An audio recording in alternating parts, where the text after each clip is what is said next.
Sculpting Game Store Retail. We're in Chapter 2. We're talking about retail science, and we are still going through video 5 of this 4-page document I use for training in hospitality strategies we use at MindSculpt Games. We just left off with that our employees should seek to use experiences as growing opportunities. And this last page of the document, a lot of it centers on the idea that if you can engage with the business as someone who cares about the business, and if you can engage with your own experiences as someone who cares about learning and growing, there are lots of opportunities that open up. So here, we want to show our customers that we genuinely care about their experience and want to help them. That's really important.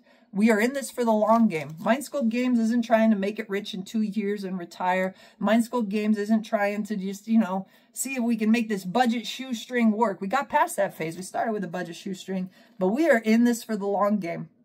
The goal now is that MindSculpt Games operates 20 years plus in Great Bend, that we build customer relationships, that we take the time to teach people, that we invest in their experience, that we help them make the product more valuable for themselves, that their purchase is more valuable because of the human connection we add, because of the advice we add, because we tell them, you know what, you might want sleeves before you shuffle that up. Making a product more valuable after the sale, it might not make more money that day. You might not make more money out of talking to someone or giving them advice or connected them to other people. But if it makes a loyal customer who enjoys what they buy and gets genuine satisfaction out of that, we benefit in the long run. And that's really important. We're in this for the long run. We don't need to be dishonest with people. We don't need to rip anybody off when we purchase things.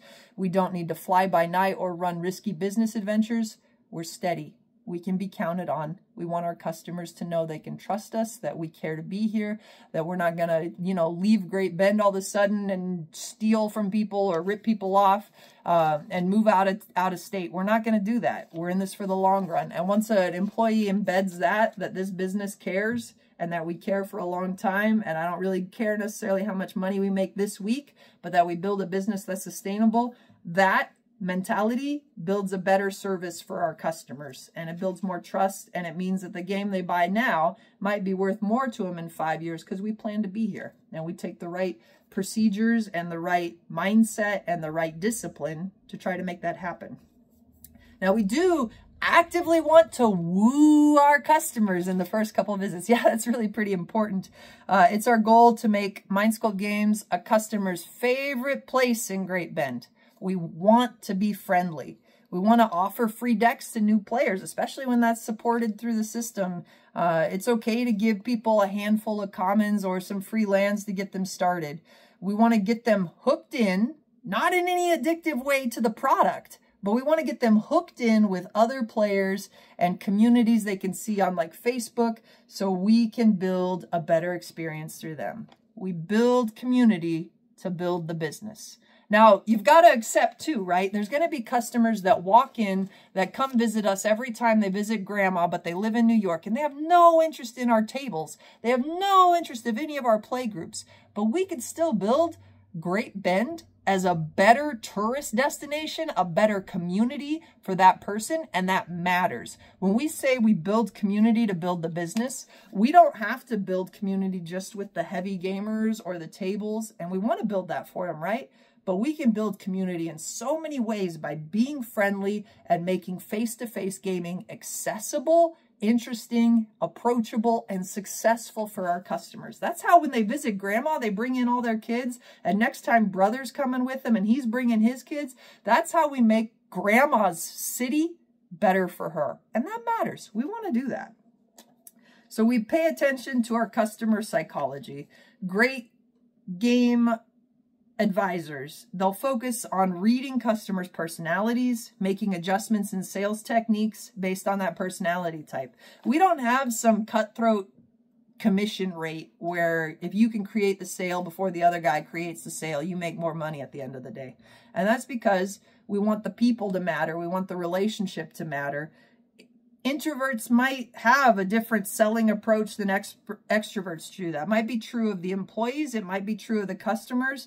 You want to take mental notes, maybe even physical notes. I'll tell my employees that on the various kinds of people and how they react differently to sales approaches, and alter your techniques accordingly, and always respect the person first. Your sale is nowhere near as important as that person's end in themselves, their experience as a customer. The customer always matters more than your sale, my sale, the business's sale. The customer matters more. We don't have to push products on anybody. We're here sustainably for 20 years. We don't care whether it's hot and we push it on somebody. We don't want to do that.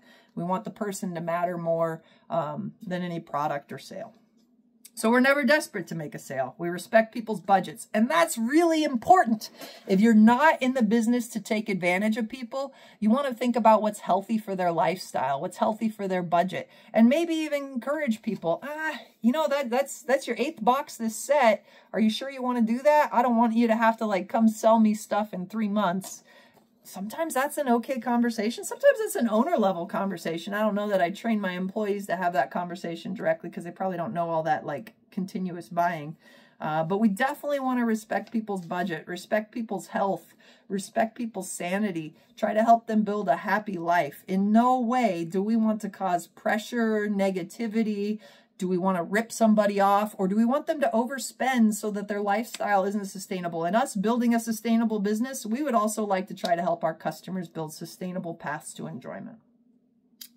Let's see. We want to have fun. We want to connect for the long run. We want to try to make sure that when people visit us, they value us more than saving $1 online. Now, we try not to be like $20 or $30 different than the price online, but sometimes we'll get beat. But if we can build into our hearts, our procedures, our daily routines, that we are connectors, that we are humans that share human experience at a small local mom and pop game store, that's a win. And that's a win that does help customer outcomes. That's a good thing. We also tell our employees to kind of be mindful of what they watch, kind of a garbage in, garbage out. If you watch YouTubers that are constantly negative about Magic or, you know, Pokemon, or talking about the market and really, really associated with like the dollar signs of it, or just, you know, oh, they changed Warhammer so many times, I hate the current iteration. Like, don't engage in that. I don't tell our employees what they can or can't watch, but there is, you know, if you want to create positive customer experiences at the store, don't engage in repeated negativity on your free time unless you're like really wanting to be negative about it. And then, you know, it might not be sustainable for your job. That's just one of those things. If you create a negative view about a hobby that we have, or a negative view about the industry, or a negative view about your boss or your customers or your town, all of that can be a trap that makes work more stress-inducing, that it makes it harder to work with people in a respectful way. So avoid stress-inducing items at work. Try not to browse your Facebook feed while you're working, texting a spouse over anything with potential conflict, or reading the news in a game store that might be, you know, like, we're not focused on politics when we're inside our store. So the newest news article about the worst political news, that's probably not something you want to do on the clock. Our employees can use their phones at work, and we try to, like, we don't have a lot of hard and fast rules about that, but we do have guidelines, and we do have like value propositions that they're supposed to build off of, and tasks that they're supposed to do. So we kind of manage that on a one-on-one thing, and it wouldn't be the most scalable procedures if we had 5 stores. If we were to franchise out to 5 stores, we'd have to have written cell phone policies for staff. But I think if we get this value-imbued hospitality strategies as kind of one of the cores for everybody's week 1, that we have a lot less conversations about how to manage that cell phone use, and our employees really buy into a lot of this, so it's important. We ask our employees to take care in how they look, appear professional and purposeful. And our litmus test is always kind of the moms. Moms shouldn't wonder if they can trust you. We shouldn't have moms turned off by a smell or think you should wear a belt. Like, we do have actually more details in uniform, and we do have shirts that we give employees. But just, you know, this is a 2-liner, 3-liner in our hospitality, that you care about how you look. I think that's important. Each day, try to sell something you are not good at selling, or at least get better at knowing the item you are less comfortable with. We do want our employees to be in a constant state of growth. There's always new products. We've got a 5,000 square foot store. There's probably some hobby that you haven't engaged in yet. And I don't need you to buy it, right? Like, I don't need our employees to be the customers that we shark the most. But you could pick up a box, be interested in it, look at it, ask people questions about it when they're the customers that buy it. We ask our employees to be in a constant state of growth, and sometimes that means like going outside their comfort zone with what they're trying to sell. And the last line on here is about a growth mindset and how important that is to continuing a small business that is, you know, hopefully always in a stage of growth. Because if you're not growing, you're dying. That's true about business. It's not necessarily true about the human brain, but growth is a good thing and it's enjoyable.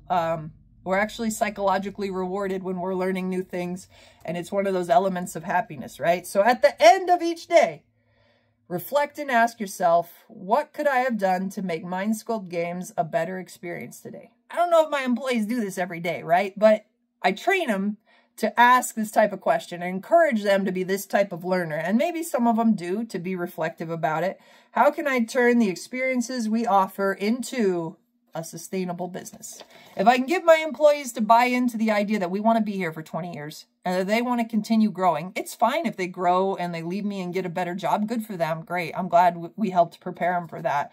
But if they're going to be here and engage, if they look at each day as a potential connector and look at each day as a potential growth experience and look at the long run, it makes it a lot easier to kind of deal with the junk. So I think if you can build a growth mindset into yourself as a business owner, but also build a growth mindset into your employees, you'll just find naturally that people are a little bit happier and easier to engage with, and they're more flexible, responsive, and it's probably the key to resilience. The key to resilience in, you know, avoiding dreadful unhappiness or negativity is being ready to learn, being willing to look at experiences as learning experiences, and being willing to adapt and, you know, ask questions if you need to. But if you can build growth mindset into your employees and have them working towards goals, you've got a good setup for where you're going with employee retention and customer happiness.